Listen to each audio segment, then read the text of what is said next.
நாமம் கூடுவதாக. இந்த மாதம் வாக்குத்தத்தம் என்ன? ஏசாயா புஸ்தகம் 65வது அதிகாரம் 16வது வசனம். ஏசாயா 5:16. அதனாலே பூமியிலே தன்னை ஆசீர்வதிக்கிறவன் சத்திய தேவனுக்குள் தன்னை ஆசீர்வதிப்பான். பூமியிலே ஆணையிடுகிறவன் சத்திய தேவன் பேரில் ஆணையிடுவான். அல்லேலூயா. ஆமென். அப்புறம் என்ன அர்த்தம்? அர்த்தம் சொல்றேன். அதனாலே சொல்லுங்க. அதனாலே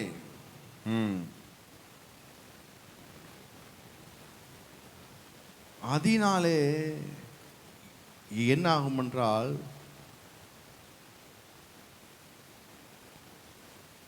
பூமியிலே தன்னை ஆசீர்வதிக்கிறவன், பூமியிலே தன்னை ஆசீர்வதிக்கிறவன் சத்திய தேவனுக்குள். அப்போ இந்த மாதத்தில் நீங்கள் கேள்விப்பட்டிருப்பீங்க, ஒரு வசனம் நாம் முன்னாடி சொல்லியிருப்போம், 1 பேதுல பார்த்துருப்போம். ஆசீர்வதிக்கும்படியே நாம் நினைச்சிருக்கோம், அழைக்கப்பட்டிருக்கோம். நாம் நினைச்சிருக்கோம் ஆசீர்வதிக்கும்படி அழைக்கப்பட்டிருக்கோம்னு பார்த்துருக்கோம். எங்க இருக்கு? 1 பேதுரு புஸ்தகம்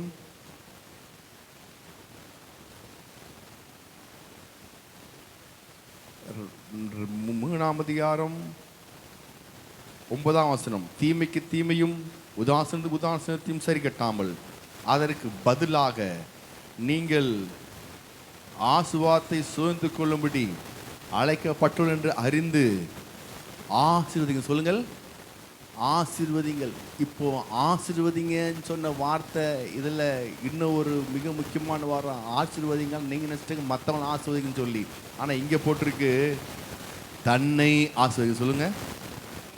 இந்த மாதம் முழுக்கும் நீங்கள் என்ன செய்கிறீங்க? உங்களை நீங்களே ஆசீர்வதிக்க ஆரம்பிக்கிறீங்க. எப்படி ஆரம்பிக்கிறீங்க?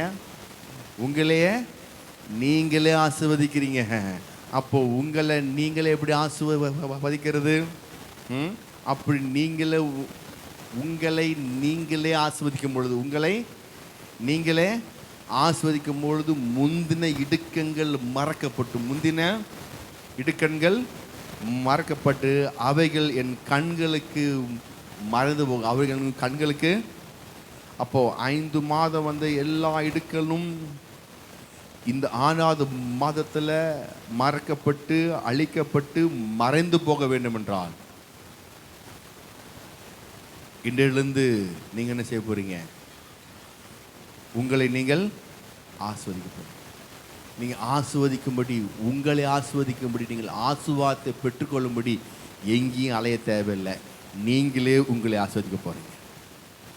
நீங்களே உங்களையே, ஆமாம் எனக்கு ஆசீர்வாதம் வேணும்னு சொல்லி அங்கேயும் இங்கேயும் எங்கேயும் போக தேவையில்லை. இங்கே போட்டிருக்கு, பூமியிலே தன்னை ஆசீர்வதிக்கிறவன் சத்திய தேவனுக்குள் தன்னை ஆசீர்வதிப்பான். அல்லேலூயா. ஆசீர்வாதம் வேணுமா? அங்கே போகிறேன், இங்கே போகிறேன், அங்கே வரேன், யார்கிட்டையும் போக வேணாம், எந்த பாஸ்டர்கிட்டையும் போக வேணாம், எந்த லைன்லையும் நிற்க வேணாம், எதுவுமே செய்ய வேணாம். இன்னையிலிருந்து ஆண்டவரே, இந்த நிமிஷத்துலேருந்து உங்கள் தலைமையில நீங்களே ஆசீர்வாதம் சொல்ல ஆரம்பிக்கிறீங்க. ஆமென். உங்களை நீங்களே ஆசீர்வதிங்க. நான் இந்த மாதம் முழுதும் ஆசீர்வாதமாக இருப்பேன், நான் நல்லா இருப்பேன்னு சொல்வதே மிகப்பெரிய ஆசீர்வாதம். சொல்லுங்கள், நல்லா இருப்போம் சொல்லியிருக்காங்க ஏகப்பட்ட பேர். சரிங்களா? இப்போ நாம சொல்கிறோம், நாம நல்லா இருப்போம். சொல்லுங்கள், நாம் இந்த மாதத்தில் நல்லா இருப்போம்னு சொல்வதே பெரிய ஆசீர்வாதம். ஆமென். பூமியிலே தன்னை ஆசீர்வதிக்கிறவன் சத்திய தேவனுக்குள் தன்னை ஆசீர்வதிக்கிறான். டெய்லி நீங்கள் இதையே சொல்ல ஆரம்பிக்கணும். நான் நன்றாக இருப்பேன், நான் என் குடும்பம் நன்றாக இருக்கும், நான் செய்கிற வேலை இயேசுவின் நாமத்தில் நன்றாக இருக்கும், எனக்கு ஆரோக்கியம் நன்றாக இருக்கும், நான் போகிலும் ஆஸ்வதிக்கப்பட்டிருப்பேன், வரையிலும் ஆஸ்வதிக்கப்பட்டிருப்பேன், என் வழி வாய்க்கும், எனக்கு வெளிச்சம் உண்டாகும், என்னுடைய எல்லா விதமான வாழ்க்கையில் பிரகாசம் உண்டாகும், நான் செய்கிற எல்லா விதமான கையிலும் பிரயாசத்தமெல்லாம் கர்த்தர் எனக்கு லாபத்தை உண்டு பண்ணுவார். என் கை ஆஸ்வதிக்கப்பட்ட கை. என்னுடைய கையினால் செய்யப்பட்ட எல்லா வேலை நிமித்தமாக என்னுடைய எல்லா கடனும் இந்த மாதத்திலிருந்து நான் கட்டி தீர்க்க போகிறேன். அல்லேலூயா. எனக்கு எட்டாத அறியாதமான பெரிய காரியங்களை கர்த்தர் இந்த மாதத்தில் செய்ய போகிறா. நான் ஆஸ்வதிக்கப்பட்டவன். முந்தின கடனெல்லாம் இதான் போட்டிருக்கு, இங்கே என்ன போட்டிருக்கு? அதனாலே பூமியிலே தன்னை ஆஸ்வதிக்கிறவன் சத்திய தேவனுக்குள் தன்னை. அப்போ நீங்கள் உங்களை ஆஸ்வதிக்க ஆரம்பிச்சிட்டிங்கன்னா அது யாருக்குள்ள ஆசீர்வாதமா? சத்திய தேவனுக்குள்ள ஆசீர்வாதம். அப்படின்னா அதே ஒரு ஜெபமாகவே இருக்குது. அது ஒரு ஜெபம். இன்னையிலிருந்து எப்போ பார்த்தாலும் நீங்கள் இதுவே ஜெபமாக இருக்கணும். உங்களையே நீங்கள் ஆசீர்வதிக்கணும். உங்களையே நீங்கள் நான் இன்னைக்கு ஆசீர்வதி. எப்போ பார்த்தாலும் உங்கள் ஜீவிதத்தில் நீங்கள் உங்களை ஆசீர்வதிக்க ஆரம்பிக்கணும்.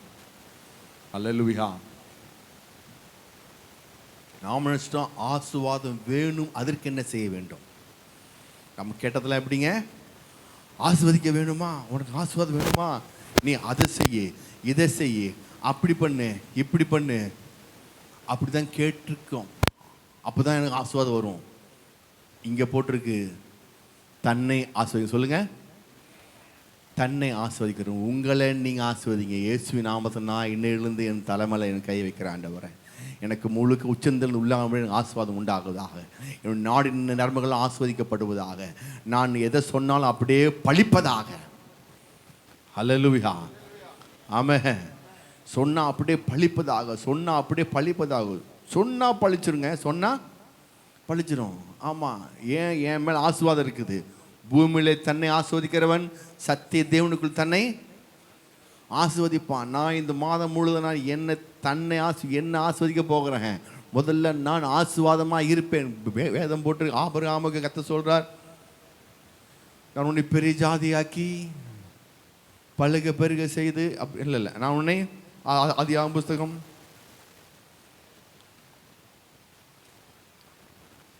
எடுத்து வாசிங்க. ஆதியாகமம் 12ஆம் அதிகாரம் 2ஆம் வசனம். நான் உன்னை பெரிய ஜாதியாக்கி. நான் உன்னை பெரிய ஜாதியாக்கி. முதல்ல உன்னை சொல்லுங்க.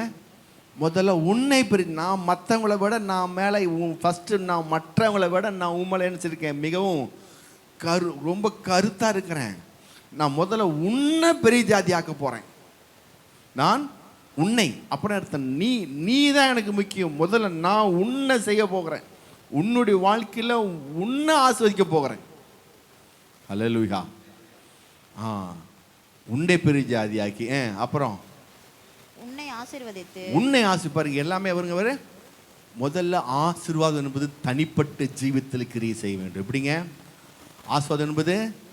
ஆமாம், உங்களுடைய தனிப்பட்ட ஜீவிதத்தில் கிரியை செய்தால் போதும். நீங்கள் குடும்பத்தில் பார்க்க முடியும். குடும்பத்தில் பார்த்தா போதும், ஆட்டோமேட்டிக்காக வியாபாரத்தில் பார்க்க முடியும். வியாபாரத்தில் பார்த்தா போதும், நீங்கள் செய்கிற எல்லா இடங்களிலும் போகிறவெல்லாம் நீங்கள் பார்க்க முடியும். அப்போ முதல்ல நான் உன்னை பெரிய ஜாதியாக்கி உன்னை ஆசீர்வதித்து எல்லாம் பாருங்க, தனிப்பட்ட ஆசீர்வாதம் தான். சொல்லுங்க, எப்படிங்க? தனிப்பட்ட ஆசீர்வாதம். ஒரு மகனுக்கு நான் உன்னை பெரிய ஜாதியாக்கி உன்னை ஆசீர்வதித்து உன் பேரை பெருமைப்படுத்து. எல்லாம் உன்னை தான். எப்ப பொதுவான ஆசீர்வாதம் இல்லை, இது ஒரு தனிப்பட்ட ஆசீர்வாதம். ஆமென். இந்த காலையில் சொல்லுகிறேன், கர்த்தர் சொல்றாரு, பூமியிலே தன்னை ஆசீர்வதிக்கும். பூமியிலே தன்னை ஆசீர்வதிக்கிறவன். அப்படின்னு அர்த்தம்? எல்லாரும் தன்னை ஆசீர்வதிக்கிறது இல்லை. எல்லாரும் நான் ஏன் தான் பிறந்தனோ, நான் ஏன் தான் வாழ்ந்தனோ, ஏன் தான் எனக்கு இந்த வாழ்க்கை இருக்குன்னு தெரியல, இப்படியாகி வந்து போட்டனே, ஏமாந்துட்டனே, இதில் இப்படியாகி போச்சு, அப்படியே போச்சு. தன்னை நொந்துக்கிறாங்க தான் அதிகம் பேர் இருக்கிறாங்க. வேலையை நொந்துக்கிறது, குடும்பத்தை நொந்துக்கிறது, அப்புறம் வியாபாரத்தை நொந்துக்கிறது, அப்புறம் தன்னுடைய பிறந்த அந்த பிறப்பை ஏன்னா பிறந்தனும் அந்த பிறப்பை தன்னை அவங்க என்ன செய்றாங்க, நொந்துக்கிறாங்களோ இல்லையே. தன்னை ஆசீர்வதிப்பதற்கு அவங்க என்னறாங்க, எனக்கு ஆசீர்வாதம் வேணும்னா மற்றவங்ககிட்ட தான் நான் வாங்க முடியும். என்ன செய்வாங்க? மற்றவங்க தான் அவங்ககிட்ட தான் ஆசீர்வாதம் வாங்க முடியும். எங்கேயாட்டி போய் சாமியார்கிட்ட போகலாம், அல்லது பாஸ்டர்கிட்ட போகலாம், ஒரு எங்கேயோ கோயிலுக்கு போகலாம், குளத்துக்கு போகலாம், எங்கேயோ போய் நின்று தான் என்ன செய்ய முடியும், எனக்கு ஆசீர்வாதம் வருது, அப்போதான் எனக்கு ஆசுவாதம் கிடைக்கும். நான் யாரு? நான் ஒன்றுமே இல்லைங்க. அவங்க தன்னை ரொம்ப பலவீனமான மண்பாண்டமாய், தன்னை ரொம்ப, அதாவது நாட் வேர்தி, அதுக்கு தகுதி இல்லாதவனா, எப்படிங்க, அதுக்கு தகுதி இல்லாதவர்களாய் தன்னை அவர்கள் பார்க்கும்போது, நான் இதுக்கு நான் சூட்டபிள் கிடையாதுங்க, நான் இதெல்லாம் என் வாழ்க்கையில் அது என்னால் எதுவுமே செய்ய முடியாதவங்களாய், ஒரு தாழ்வு மனப்பானை கூட, குற்ற மனதோடு கூட, எப்போ பார்த்தாலும் தாழ்வு மனப்பான்மை, குற்ற மனப்பான்மை, எந்த ஒரு காரியம் செஞ்சாலும் அதில் எங்களால் முடியாதுங்க. அவங்க ஏன்னா அப்படி சொல்லி சொல்லியே பழகிட்டாங்க. என்ன, கைக்கு ஏற்ற வீக்கம் குளிக்கத்த பணியாரன்னு சொல்லி பழகிறதுனால அவங்க எனக்கெல்லாம் இவ்வளோ பெரிய காரியம் செய்ய முடியாது சொல்லி தன்னை அவர்கள் ஆசீர்வதிக்கப்பட்டதாய் காணவில்லை, தன்னை முடியாதவர்களாகவும் இயலாதவர்களாகவும், இப்படி எப்படி எப்படி பார்க்குறாங்க, முடியாதவர்களாகவும் இயலாமையில் மக்கள் அப்படி பார்க்குறாங்க. வேதம் சொல்லுது, பூமியிலே அதனாலே எப்படிங்க, மேலே வாசிச்சிருங்க, ஏன் அது பார்த்தலாம், 5 வசனம் வாசிங்க. நான் தெரிந்து கொண்டவர்களுக்கு நீங்கள் உங்கள் நாமத்தை சாப வார்த்தையாக பின்வைத்து போவீர்கள். கர்த்தராகிய ஆண்டவர் உன்னை கொன்று போட்டு தம்முடைய ஊழியக்காரருக்கு வேறே நாமத்தை தரிப்பார். இப்ப சொல்றாரு, நீங்க என்ன செய்வீங்க, நான் செய்வேன், தன்னுடைய ஊழியக்காரருக்கு வேறொரு நாமத்தின் சரி அவரு தரிப்பாரு. அந்த நாமம் எந்த நாமம், யார் அந்த ஊழியக்காரங்க? நாம தான். வேறொரு நாமம் நமக்கு தரப்பட்டது. என்ன நாமம்? இயேசுவின் நாமம். சொல்லுங்க, இயேசுவின் நாமம். சரிங்களா, இயேசுவினுடைய நாமம். திரும்பி வாசிங்க. நான் தெரிந்து கொண்டவர்களுக்கு நீங்கள் உங்கள் நாமத்தை சாப வார்த்தையாக பின்வைத்து போவீர்கள். யாரு தெரிந்து கொண்டார்? இயேசுவை பிதா தெரிந்து கொண்டார். அந்த இயேசுவை இவர்கள் சபிக்கப்பட்டவர்களாக, சிலுவையில் தொங்கப்பட்டவர்களாக போயிட்டாங்க. கர்த்தராகிய ஆண்டவர் உன்னை கொன்று போட்டு அப்ப என்ன, அந்த நீங்க யாரை தெரிந்து கொண்டு, யாரை நீங்க சாபிப்பட்டீங்களோ சிலுவையிலே, அது ஒன்றுமில்லாம ஆக்கி தம்முடைய ஊழியக்காரருக்கு, அதன் பிரகாரம் தன்னுடைய அந்த இயேசுவை பின்பற்றின, அந்த சிலுவையிலே தொங்கப்பட்ட இயேசுவை பின்பற்றின ஊழியக்காரர்களுக்கு வேறொரு நாமத்தை கொடுக்கிறார். அவர்கள் தான் கிறிஸ்தவர்கள். சொல்லுங்க, அவங்க தான் கிறிஸ்தவர்கள், இயேசுவை ஏற்றுக்கொண்டவர்கள். சரிங்களா? அவங்களுக்கு என்னங்க, கிறிஸ்தவர்கள். யாருக்கு கிறிஸ்தவ பேர் வந்துச்சு? அப்போஸ்தலர் புத்தகம் 11ஆம் அதிகாரம்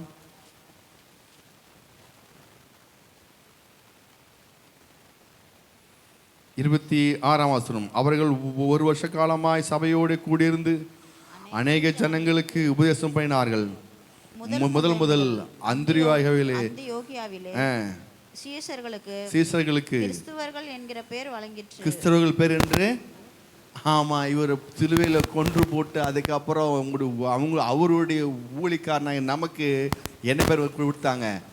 கிறிஸ்தவர்கள். சொல்லுங்க, நேம் வந்து வச்சு இயேசு கிறிஸ்துவின் நாமத்தை யூஸ் பண்ற ஒவ்வொருத்தர் பேரும் கர்த்தர் சொல்றாரு, இந்த நாமத்தை அவங்களுக்கு நான் செய்ய போறேன், தர்பிப்பேன், நான் உங்களுக்கு நாமத்தை கொடுப்பேன். அதனால எப்படிங்க, யாரெல்லாம் அந்த இயேசு ஏற்றுக்கொண்டிருக்கீங்களோ, யாரெல்லாம் அந்த சிலுவையில் தொங்கப்பட்ட இயேசுவை நீங்கள் சொந்த ரட்சகராய் ஏற்றுக்கொண்டு உங்களுடைய மனதில் அவர்தான் சொல்லி நினைக்கிறீங்களோ, அதனாலே பூமியிலே தன்னை ஆஸ்வதிக்கிறவர். பூமியிலே தன்னை அப்போ எப்படி நான் ஆஸ்வதிக்கிறேன்? இயேசுவின் நாமலே. சொல்லுங்க, இயேசுவினாலே, இயேசுவின் நாமத்தை நான் ஆஸ்வதிக்கப்பட்டவன். என் கை ஆஸ்வதிக்கப்பட்டது, என்னுடைய வருமானம் ஆஸ்வதிக்கப்பட்டது, என் குடும்பம் ஆஸ்வதிக்கப்பட்டது, நான் ஆஸ்வதிக்கப்பட்டவன். இந்த எண்ணத்தோடையே நீங்கள் ஆஸ்வதிக்க அதே மாதிரி ஜெபமாக இருக்குது. தன்னை ஆஸ்வதிக்கிறவன் சத்திய தேவனுக்கு சொல்லுங்க, தன்னை ஆஸ்வதிப்பான். சத்திய. அப்போ நீங்க உங்களை சபிச்சிங்கன்னா, நீங்க உங்களை இல்லாதவர்களாய் ஆக்குனீங்களா, நான் ஒன்றுமில்லை, எனக்கு ஒன்றும் தெரியாது, எனக்கு ஒன்றும் முடியாது அப்படின்னு நீங்கள் சொல்லிட்டு இருந்தீங்கன்னா, நீங்கள் யாருக்குள்ளே இருக்கிறீங்கன்னு அர்த்தம்? இன்னொரு ஆள் உள்ளே வந்துட்டாருன்னு அர்த்தம். நீங்கள் எப்போதெல்லாம் ஆசீர்வதிக்கிறீங்களோ அப்போ எந்த ஆவியார் நிற்கிறார்? சத்திய சொல்லுங்க. அதன சத்திய தேவன். அதனுங்க சத்திய தேவன். யோவான் புஸ்தகம்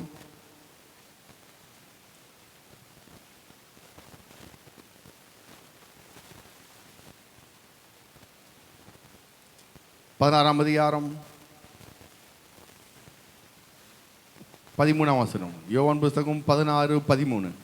சத்திய ஆவியாகிய அவர் வரும்போது சகல சத்தியத்திற்குள்ளும் உங்களை நடத்துவார். அவர் தம்முடைய சுயமாய் பேசாமல் தாம் கேள்விப்பட்டவைகள் யாவையும் சொல்லி வரப்போகிற காரியங்களை உங்களுக்கு அறிவிப்பார். இப்போ சொல்றாரு, யார் அவர்? சத்திய, அவர் சத்திய ஆவியானவர். அந்த சத்திய தேவனுக்குள் சொல்லுங்க. உங்களுடைய ஆசீர்வாதம் எங்க இருக்குங்க? சத்திய தேவனுக்குள் தன்னை ஆஸ்வதிப்பான். சத்திய தேவனுக்குள். சத்திய ஆவியா யார் சத்திய தேவன்? யார் அந்த சத்திய தேவன்? யார் அவர்? பரிசுத்த ஆவியானவர். சொல்லுங்க. சத்திய ஆவியாகி அவர் வரும்பொழுது சகல சத்தியத்துக்குள்ள அவர் உங்களை நடத்துவார். சரிங்களா? அது மட்டும் இல்லை, யார் சொல்றாரு? யோவான் 16 அதிகாரம் 7 வசனம்.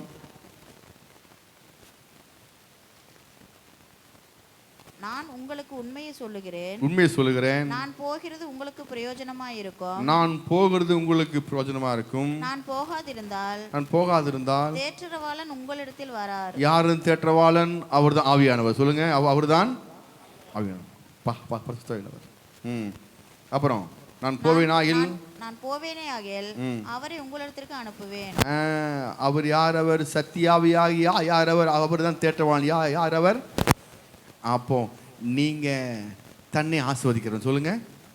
தன்னை ஆசீர்வதிக்கிறவன் சத்திய தேவனுக்குள் தன்னை ஆசீர்வதிப்பான். அப்போ நீங்க உங்களை ஆசீர்வதிக்க ஆரம்பிச்சிட்டிங்கன்னா, டெய்லி நீங்கள் ஆசீர்வதிக்கப்பட்டவனை பார்க்க ஆரம்பிச்சிட்டிங்கன்னா, நீங்கள் யாரு கூட சேர்ந்துருக்கிறீங்க? இப்போ சத்திய ஆவியானவராகிய பசுத்த ஆவியானவருக்கு முக்கியத்துவம் கொடுக்குறீங்க. அவருக்குள்ள நீங்கள் சத்திய தேவனுக்குள் ஆசீர்வதிப்பான். அப்போ ஆவியானவருக்குள் நீங்கள் என்ன செய்ய போறீங்க? எப்பொழுதும் ஆசீர்வாதத்திலும் மூழ்கி இருக்க போறீங்க. அல்லேலூயா.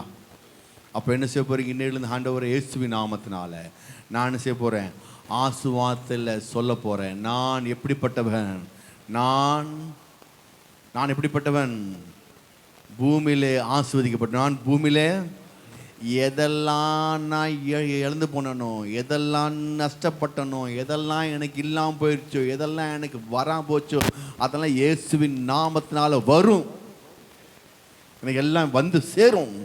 இன்னும் நான் ஆசீர்வதிக்கிறேன். நான் என் தலையை நான் சொல்லி ஆசீர்வதிக்கிறேன். என் தலைமையில் அப்படிப்பட்ட ஆசீர்வாதம் இருக்குது. இந்த ஆசீர்வாதம் காந்தமாய் இழுக்குது எல்லாத்தையும். இயேசுவின் நாமத்தினால எல்லா விதமான லாபத்தை இழுக்குது, எல்லா விதமான வருமானத்தை இழுக்குது. நான் ஆஸ்வதிக்கப்பட்டவன். சுகத்தை இழுக்கிறது, ஆரோக்கியத்தை இழுக்கிறது. இந்த மாதம் முழுதும் நான் ஆஸ்வதிக்கப்பட்டவனாக இருக்கப்பனால எனக்கு எந்த குறைவும் ஒருபோது இருக்க போவது இல்லை. இருந்தால் யாருக்குள்ள ஆஸ்வதிக்கிறேன்? நான் சத்திய தேவனுக்குள். சொல்லுங்க. யாரெல்லாம் உங்களை நீங்க ஆஸ்வதிக்கப்பட்டவனாய் பார்த்தீங்கன்னோ அது சத்திய தேவனுக்குள்ள. அப்போ இங்க போட்டிருக்கு. அப்போ சத்திய தேவனுக்குள் பார்க்கும்போது இங்க என்ன ஆகுன்னா, முந்தின இடுக்கண்கள் மறக்கப்பட்டு. சொல்லுங்க. முந்தின 2026 மே மாதம் வரைக்கும் நீங்க பிறந்ததுலேருந்து இதெல்லாம் வரைக்கும் வந்த எல்லா இடுக்கண்கள் மறக்கப்பட்டு போகும். எப்படி போகும்? அதனால் இடுக்கண்கள் மறக்கப்பட்டுனா என்ன அர்த்தம்? ஏமாந்துட்ட, நீ ஏமாந்துட்ட, என் பேச்சு கேட்காம அப்படி பண்ணிட்ட, இப்படி பண்ணிட்ட, அங்கே கொடுத்துட்ட, இங்கே கொடுத்துட்ட, அது ஆகிட்ட, இது ஆகிட்ட. இயேசுவின் நாமத்தினால உங்களை ஆஸ்வதிக்க எல்லா இடுக்கண்களும் மறக்கப்பட்டு போகும். அல்லேலூயா. எப்படி மறக்கப்பட்டு போகும்? எப்படி மறக்கப்பட்டு போகுது? இழந்ததை விட 1000 மடங்கு திரும்ப வரப்போகுது. எத்தனை மடங்கு? 1000 மடங்கு. சொல்லுங்க, நீங்க எதெல்லாம் நஷ்டப்பட்டு இழந்தீங்களோ அதுக்கு பதிலாக 1000 மடங்கு 100 மடங்கு உங்களுக்கு எந்த அளவு விசுவாசம் இருக்குதோ அந்த அளவு பேச ஆரம்பிங்க. நான் எதெல்லாம் இழந்து போனனோ, நான் என்னுடைய சமாதானத்தை இழந்திருக்கலாம், குடும்ப ஐக்கியத்தை இழந்திருக்கலாம், பிள்ளைகள் வாழ்வில் இழந்திருக்கலாம், அதெல்லாம் இயேசுவின் நாமத்தில் திரும்ப என்ன செய்ய போகுது? எனக்கு பன்மடங்கு திரும்ப வரப்போகுது, பன்மடங்கு வரப்போகுது. என் கண்ணீருக்கு பதில் ஆசீர்வாதமே, என் கவலைக்கு பதில் ஆசீர்வாதமே, என் துக்கத்துக்கு பதில் ஆசீர்வாதமே, என் வியாகுலத்துக்கு பதில் ஆசீர்வாதமே, என் வியாதிக்கு வேதனைக்கு பதில் ஆசீர்வாதமே. எல்லாமே ஆசீர்வாதம். அப்போ ஆசீர்வாதம் யார்கிட்ட இருக்குது? யார்கிட்ட இருக்குது? சத்தமாக சொல்லுங்க, யார்கிட்ட இருக்குது? சத்தமாக சொல்லுங்க, இன்னும் சத்தமாக சொல்லுங்க, கேட்கல, சத்தமாக சொல்லுங்க. ஆசீர்வாதம் நம்மகிட்ட இல்லை, என்கிட்ட இருக்குன்னு சரியாக சொல்லணும். எப்படிங்க? ஆசீர்வாதம் எங்கே இருக்குது? என்கிட்ட இருக்குது, யாருக்கிட்ட இல்லை. நல்ல வேலைக்கு பாருங்க. பூமியிலே தன்னை ஆசீர்வதி, பூமியிலே தன்னை ஆசீர்வதி. அப்போது எந்த பாஸ்டர்கிட்டையும் இல்லை, எந்த சபைகிட்டையும் இல்லை, எந்த சர்ச்சிலையும் கிடையாது, எந்த பாஸ்டர்கிட்டையும் கிடையாது, எந்த ஊழிகாட்டையும் கிடையாது. ஆசீர்வாதம் உங்ககிட்ட இருக்குது. ஹல்லேலூயா. கை கூட சொல்லுங்கம்மா, ஆசீர்வாதம் என்கிட்ட இருக்கு. நல்ல வேலை சொல்லுங்க, நல்ல வேலை. இந்த வசனம் சொல்லுது பாருங்க, ஆசீர்வாதம் தன்னை ஆசீர்வதிக்கிறவன் சத்தியத்தை உங்களை ஆசீர்வதிப்பான். நீங்கள் உங்களை ஆசீர்வதிக்க ஆரம்பிச்சிட்டீங்க. இந்த மாதம் முழுக்க ஆசீர்வாதத்தை நீங்கள் பேசிக்கிட்டே இருந்தால் போதும். துக்கம் வரும், கவலை வரும், பிரச்சனை வரும், போராட்டம் வரும், இல்லாமை வரும், தரித்திரம் வரும், வியாகுலம் வரும், அதை பேசக்கூடாது. நீங்கள் ஆசீர்வாதத்தை தன்னை ஆசீர்வதிக்க சொல்லுங்க. பூமியில தன்னை ஆசீர்வதிக்கிறவன், பூமியில தன்னை ஆஸ்வதிக்கிறவன். அது காலியாகும், இது காலியாகும், இல்லாமை வரும், அரிசி தீர்ந்து போயிடும், ஜோப்பு காலியாக இருக்கும், பேச காலியாக இருக்கும். தன்னை ஆஸ்வதிக்கிறவன், தன்னை. ஆமாம், புரியுதா நான் சொல்றது? ஆசீர்வாதத்தை பார்த்துட்டு ஆஸ்வதிக்க கூடாது, ஆசீர்வாதம் இல்லாமல் இருக்கும்போது ஆஸ்வதிக்கணும். ஹல்லேலூயா. ஆமென். புரியுதா புரியலைங்களா? பூமியில தன்னை ஆசீர்வாதம் சொல்லுங்க. சத்திய தேவனுக்குள் என்றென்றைக்கும் ஆஸ்வாதமாக இருப்பான். என்னுடைய முந்தின இடக்குங்கள்லாம் மறைக்கப்பட்டு அது கண்களுக்கு மறைவாக மறைந்து போயிடும். உங்க கண்களுக்கு தெரியாது. எதெல்லாம் இப்படி கஷ்டப்பட்டனா, நான் இவ்வளோ வியாகுலப்பட்டனா, எனக்கு இவ்வளோ கஷ்டம் இருந்துச்சா, இல்லை மறந்து போச்சுங்களே, மறைந்து போனுங்க. அதான் போட்டுக்க எப்படிங்க? அவைகள் என் கண்களுக்கு மறைந்து போயின. அவைகள் கண்களுக்கு. ஆமாம், நீங்கள் சத்திய தேவனுக்கு சொல்லுங்கள். சத்திய தேவனுக்குள்ள என்ன அர்த்தம்? ஆவியானவர் கூட ஆசீர்வாதம். எப்படிங்க? ஆவியானவர் கூடவே ஆசீர்வாதம். ஆவியானவர் நீங்கள் அந்நிய பாஷை பேச பேச பேச பேச எப்போ பார்த்தாலும் டங்ஸ் பேசிக்கிட்டே இருந்தீங்கன்னா, முணுமுணுத்துக்கிட்டே இருந்தீங்கன்னா, ஷபாலா ரகாது இன்னமானா ரகானா, அப்போ எப்போ பார்த்தாலும் உங்கள் வாய் முழுக்க அந்நிய பாஷாவே நிரம்பி நீங்கள் சத்திய தேவனுக்குள் எப்பொழுதும் காணப்பட்டா முந்தின இடக்குங்கள்லாம் மறந்து போச்சு. ஆமாம். 2026 மேவோட எல்லாம் முடிஞ்சு, ஜூன்லேருந்து புது ஒரு ஊழியம் ஆரம்பிக்குது. புது ஒரு ஊழியம் ஆரம்பிக்குது, புதிய ஒரு பாதை ஆரம்பிக்குது, புதிய ஒரு வாழ்க்கை ஆரம்பிக்குது. இத்தனை வருஷமாக நான் பிறந்ததுலேருந்து இத்தனை வருஷமாக இருந்த முந்தின இடுக்கங்கள்லாம் இயேசு நாமத்தினால இன்றைக்கே இப்பொழுதே மறக்கப்பட்டு போகுது. ஆமாம். ஒன்றுமே இல்லாமல் போகுது. சரிங்களா? அது ஒன்றும் இல்லாமல் பேச பேச மறைந்து போயின போடுங்க. மறக்கப்பட்டு அவைகள் என் கண்களுக்கு மறைந்து போயின. அவைகள் கண்களுக்கு. அப்படின்னா என்ன? உங்கள் வாழ்க்கை புதுசாக ஆரம்பிக்குது. எப்படிங்க? உங்கள் வாழ்க்கை புதுசாக ஆரம்பிக்குது. எல்லாம் புதுசு, எல்லாம் நியூவாக இருக்குது. நீங்கள் உங்களையே புதுசாக பார்க்க போகிறீங்க. உங்களை நீங்கள் புதுசாக பார்க்க போகிறீங்க. உங்களுக்குள்ளே பெரிய மாற்றம், உங்களுக்குள்ளே பெரிய புதிய சுகத்தை பார்க்க போகிறீங்க, புதிய ஆரோக்கியத்தை பார்க்க போகிறீங்க, புது பலத்தை பார்க்க போகிறீங்க. என்னன்னு தெரியலையே, என்ன ஒரு பெரிய உற்சாகமாகவே இருக்குது. என்னன்னு தெரியலையே, ஏன்னா அதுதான் ஆசீர்வாதத்தினுடைய கிரியை உண்டு. ஆமாம். இத்தனை எப்படி பார்த்தீங்க? சோர்வா, அசதியா, பலவீனமா, இன்னும் தெரியல, ஒரு மாதிரி வெயிட் தூக்கிட்டு போன மாதிரி இருக்குது பாடி. இல்லை இல்லை, ஆசீர்வாதத்தை பற்றி பேசுங்க. ரொம்ப ஹீட்டை பாடி எப்படி இருக்கும்? ரொம்ப லகுவாயிரும். பாடி எப்படி இருக்கும்? லகுவாயிரும். சுகத்தை பார்க்க போகிறீங்க. ஹல்லேலூயா. சமயமாச்சு, தொடருவோம். இந்த வாரத்தில் இதே மெசேஜ் விரிவாக பார்ப்போம். ஹல்லேலூயா. ஆமாம், தேவன் நாம இந்த நாள் கொடுத்த நல்ல வார்த்தைக்கு சோத்திரம் பண்ணுவோமாக. சோத்திரம் சோத்திரம் சோத்திரம் சோத்திரம் சோத்திரம். ஹல்லேலூயா. ஷடாபாலா ரஹடா பானா தீனா ஹண்டா நமா